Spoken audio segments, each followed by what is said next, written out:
Hello, welcome to our Reflex demo session. So let's first see what's available on this machine. To do that, we type ESO Reflex -L to give us a list of all available workflows. I'm going to use the X-Shooter workflow for this session. So we type it and then we start it. While we are waiting, let me remind you that the modern instruments are complex and their data are complex as well. So this is the main motivation why we need instrument pipelines. This is a specialized instrument-specific data processing software. Typically, the pipelines that ESO offers have been developed by the instrument consortia. These are the same people who develop the hardware, so they're the best experts on that particular instrument. Later on, ESO takes over the pipelines, maintain it, may eventually upgrade it, and makes it accessible to the users.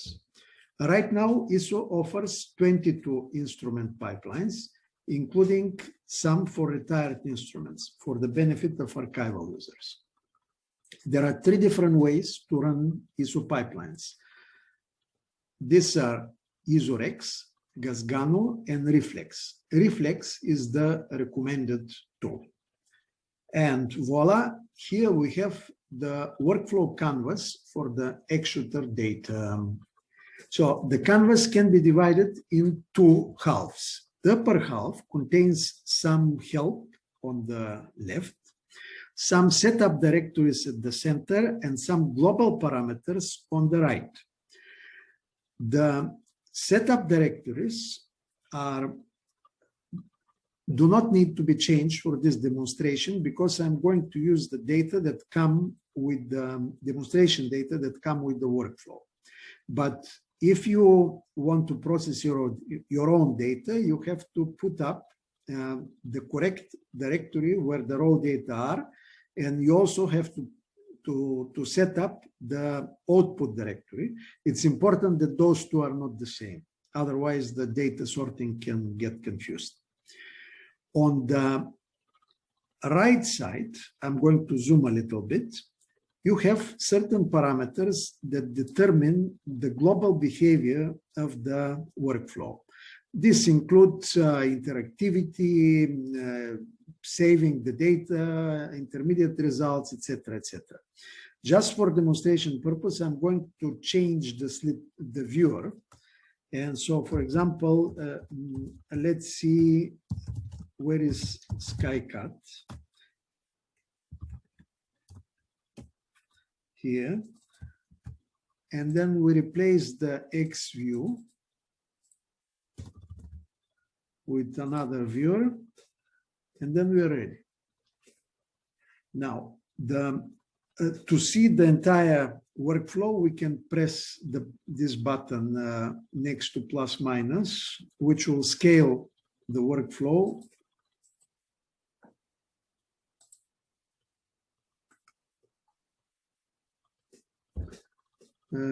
Slow network, which will scale the workflow to the entire screen. So the lower part is the cascade with the individual steps, data reduction steps. You see these green squares here, and the green squares, let me zoom a little bit, are called actors. Actors, as the name can hint, do some action. Actors can be interactive if they lay on this yellow background, or non-interactive if they don't have any background. Interactive actors open windows with intermediate results and the interface for changing parameters. You will see some of those later on. Actors can be simple or complex. Complex actors that look like double rectangulars contain sub-workflows. Let's, for example, open this one. This is for the geometric transformation. If we press open actor, we will see another workflow opening. If we scale it, you'll see the entire workflow. with its own actors and its own data reduction cascade. We'll close this one for a moment. So actors have input and output ports. These ports serve for transferring information from one actor to another. What's transferred is called tokens, and tokens can be either lists of files or lists of parameters. The black lines are the paths for transferring the tokens, and we call them relations. Before starting the workflow, I will make one more change. I'll introduce a delay of 10 milliseconds so we can actually follow the progress. This will highlight in red the actor that is being currently executed. Now let's press the start button and we go. And you see the red button, the red window. Right now, the red window has stopped on an actor called data organization. And I'll come back to this in a second. So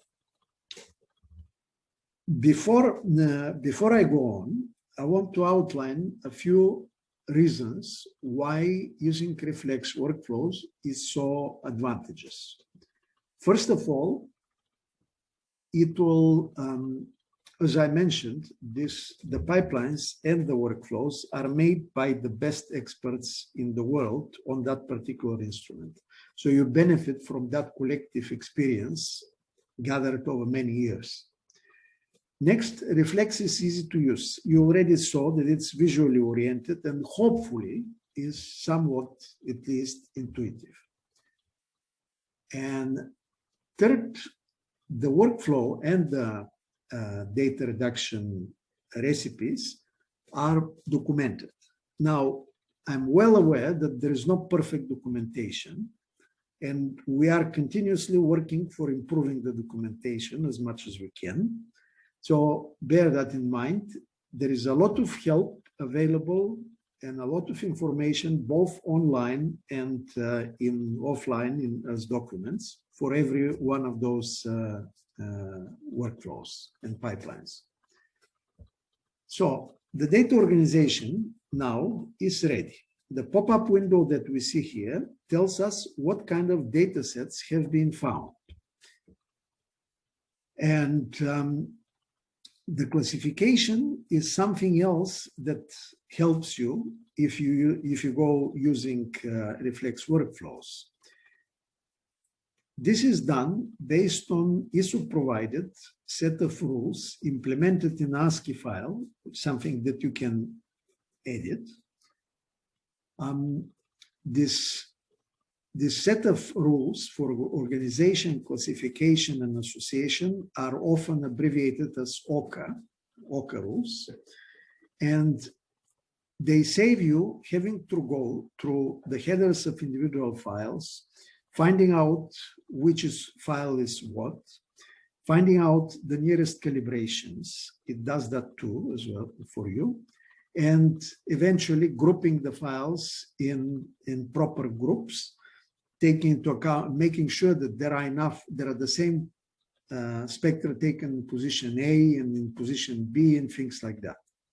So for this demonstration, I'm not going to process the whole thing. I'm going to deselect the data sets and select just the first one. And then we'll press continue. And then we go. So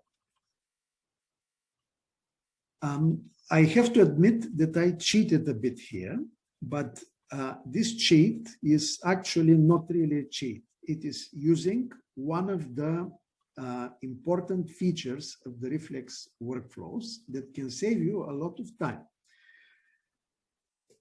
Time is precious. Data reduction takes time, especially if you want to repeat the data processing with slightly different parameters to optimize the parameters, for example, for the extraction or wavelength calibration. you do not have to repeat with Reflex the entire data processing cascade. Reflex is clever enough to realize that if you change a parameter, you only affect the data processing downstream of the recipe that uses that parameter. Everything that is upstream has not been affected. So typical example is if you want to change the extraction, the one-dimensional extraction, you will not affect in any way the dark, bias, and flat fielding. And so this, the workflow can keep intermediate results. It can make sure that the intermediate results have not been changed, and actually use the intermediate results from previous execution. So what we see now is interacting window for that shows us the standard, the spectrophotometric standard, one-dimensional extracted spectrum. You see the standard was bright, the signal noise is great, and there are almost no outliers outside of the spectrum. So that's what we see on the left side. On the right side, we see window with parameters that we can change. So for example, this is, we can use a general sky for the entire window, or we can use local sky. I'm not going to change any of those though for the moment. There are buttons that tell us to continue to rerun the recipe. If we change any of the parameters, we do need to rerun the recipe to make sure that the product with the new parameters has been generated. There is help, as I said. This is an example of online help. There are some buttons that determine how the reprocessing will go. For example, if we optimize the parameters, we may want to stick to this new set of parameters and turn off the interactivity for this next targets, next data sets, and so on and so forth. We can also look at a little bit of the data sets here. But I'm going to skip that. For the moment, I'll just say continue workflow.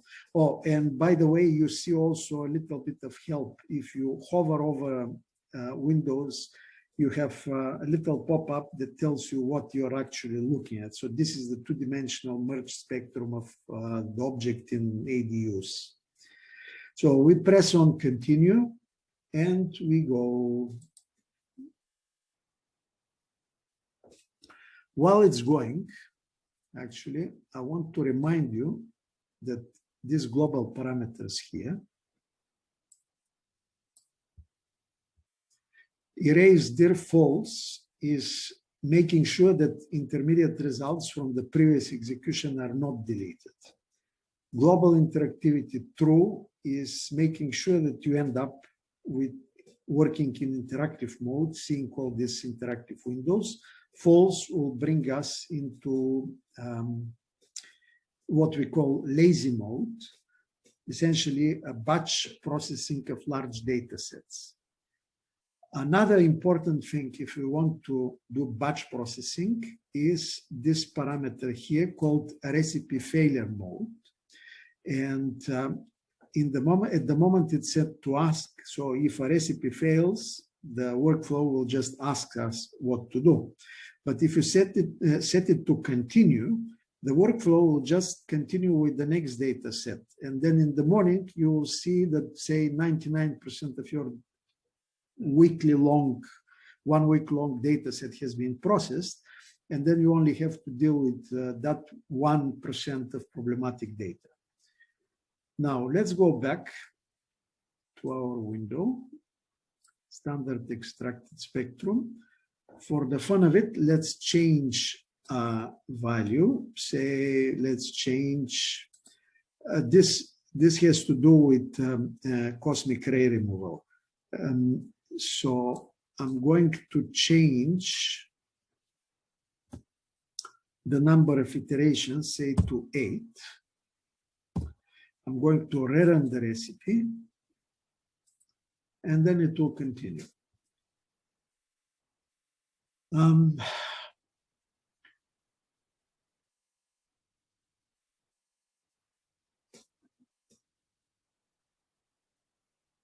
So I zoom out again, and then we monitor the progress.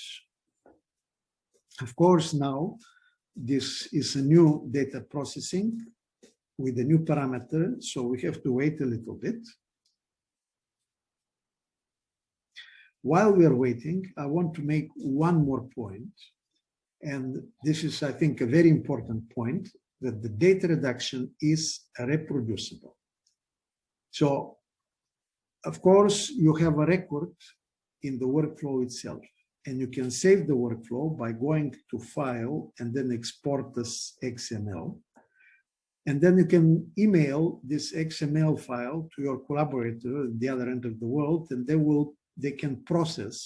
can repeat the processing with the same parameters they have used. But in addition to that, Reflex maintains a system, a logging system. And if you go to the bookkeeping directories, I will leave you, I'll let you read about this in the help in the documentation. If you go to the bookkeeping directories, you can find files called cmdline, command line.sh. They contain the entire information, all the configuration, input files, names, paths that allow to repeat the processing with ESO Rex. And now we have the same window with the products generated with the new parameter. They're almost indistinguishable. Let's just assume that we are happy with the new version and continue the workflow. Here we go. And then we get an option to do a final inspection of the data products. We can see what they are. And for example, we do this, and we see the header content.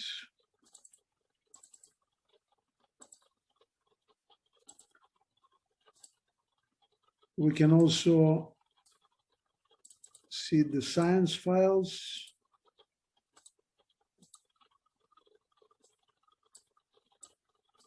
And we say continue, and our work here is done.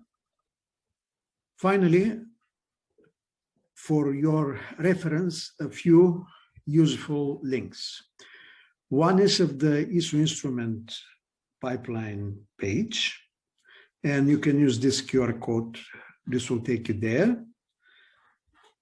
The next one is contains links to the refereed paper that describes Reflex, and that's the one for link 2013.